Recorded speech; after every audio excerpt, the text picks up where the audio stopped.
Kumo DTV, man, back with another one. Right now, we're going to get into how Trump is trying to take over or overthrow a lot of governments in the Western Hemisphere, or that's what seems like the plan is.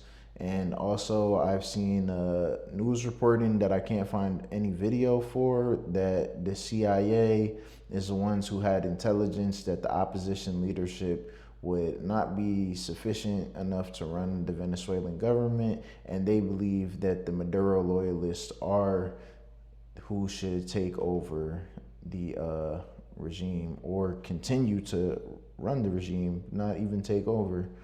They already have power. So let's get into it.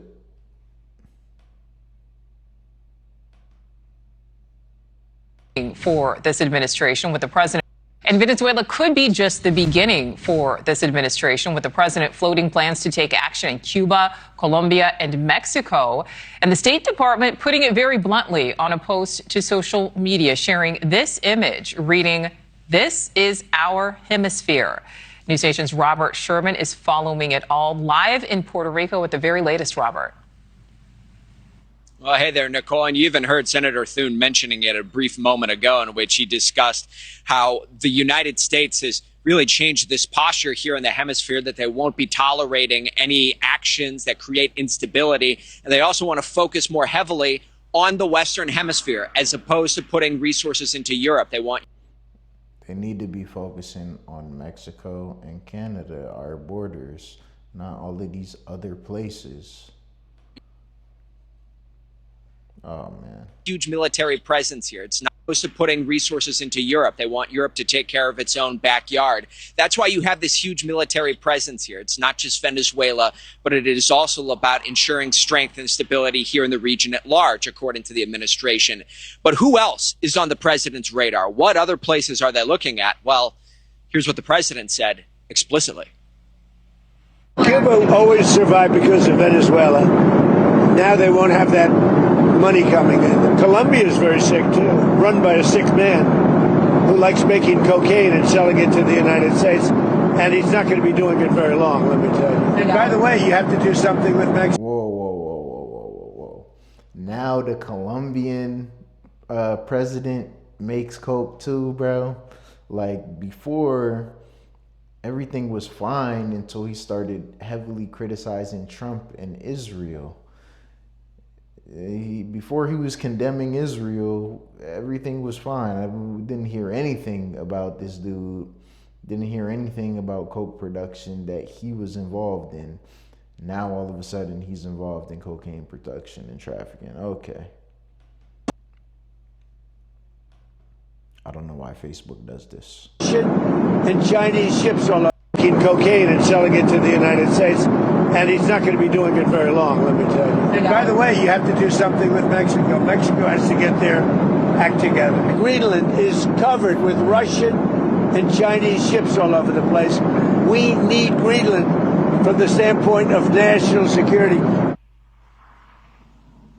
Well, you heard a whole host of countries in the Western Hemisphere there. Claudia Sheinbaum, president of Mexico, who is in the center of your screen there, has downplayed a lot of these remarks in the past, saying that she wants to cooperate more and more with the United States. Gustavo Petro, on the left, he's the president of Colombia.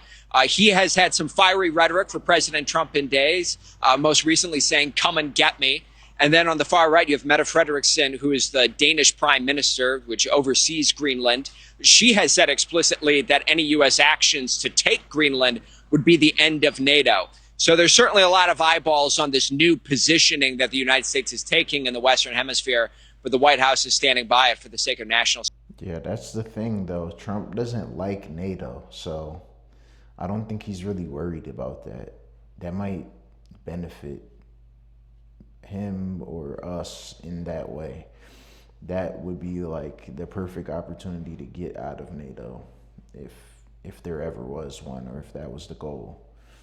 Because like he's been saying, how does it benefit us? It seems like we are benefiting a bunch of other people. We're paying their bills. We're dishing out money for a bunch of things that have nothing to do with us or our national security. Oh, fuck.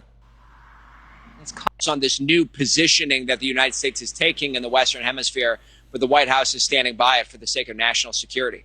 Nicole. Comments that he doesn't believe there will be elections in Venezuela soon, and he doesn't believe the opposition is best fit to lead that country right now. Yeah, I mean, this has been the position of the United States. You even heard the president talk about it a little bit, in which he didn't think that Maria Machado might be in a position. Oh, here it says. Country. This was the reporting from. Yeah, here it says it in this video. I thought I was just going to have to pull up a news article, but yeah, it says it in the video. CIA concludes regime loyalists best suited to lead Venezuela.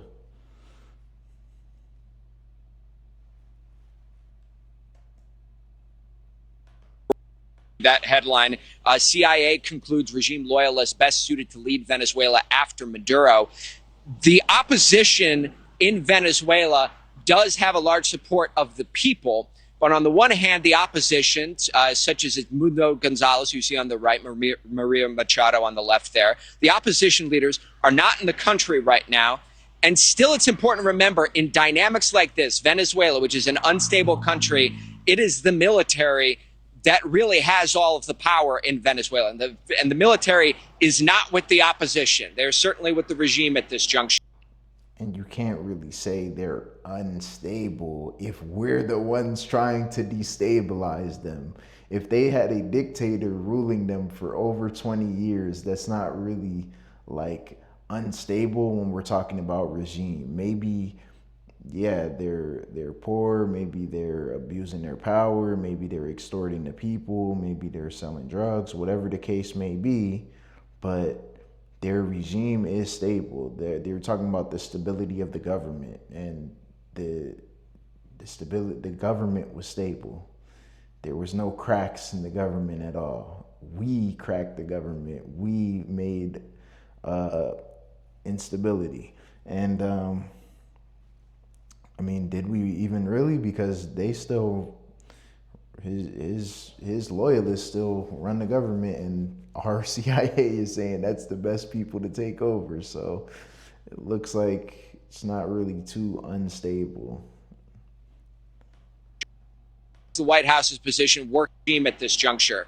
That's why it's the White House's position working with a fractured coalition of the Maduro regime, and putting the threat of force onto the table might yield better results than trying to prop up a government that wouldn't have the support from the beginning.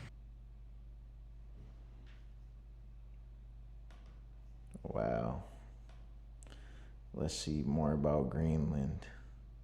Tensions are mounting after President Trump unveiled a new timeline involving Greenland, just days after the capture of Venezuela's Nicolás Maduro.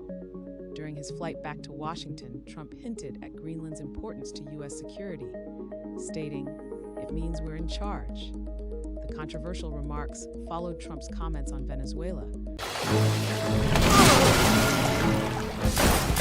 Bro, what is this? Where he hinted at reopening the embassy in Caracas. Katie Miller, wife of Trump's deputy chief of staff, sparked outrage with a provocative post suggesting the U.S. could soon take over Greenland.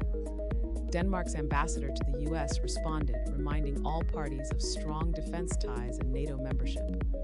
Denmark's Prime Minister, Mette Frederiksen, condemned Trump's threats, vowing to strengthen military presence in the Arctic. Frederiksen emphasized that Denmark will stand firm and rejected any suggestion that Greenland could be taken. The crackdown in Venezuela saw dozens killed, but no U.S. fatalities reported, as Maduro and his wife were transferred to New York. Amid global scrutiny, Denmark and its allies reaffirmed their commitment to Arctic security as the U.S. Denmark and their allies, we're one of their allies. Like what? I mean, I guess he's just saying we're going to take it because they're not properly securing the land, and he wants to know what Russia and China are doing posted at this area, if that's true. I'll have to do some more research on that, but if what he's saying is true, it sounds like China and Russia are just doing whatever they want around Greenland, and people are not doing anything about it, which would be a problem and would be a threat to us because it's right there, right by North America. It's like right next to Canada, right? Pressure. Yeah, so that's it for this one. Short video. You know, Trump is saying a lot of these things, but I think we really need to focus on Mexico, possibly Greenland. I don't know if what he's saying is actually credible, because I've seen a lot of sources say, oh, just it's another mineral grab. It's another resources grab. You're just trying to get resources. That's what the goal is here, and nothing more, nothing less. But maybe it's the China-Russia thing. It's possible. I just don't know if it's the truth or not. You never really do know, do you?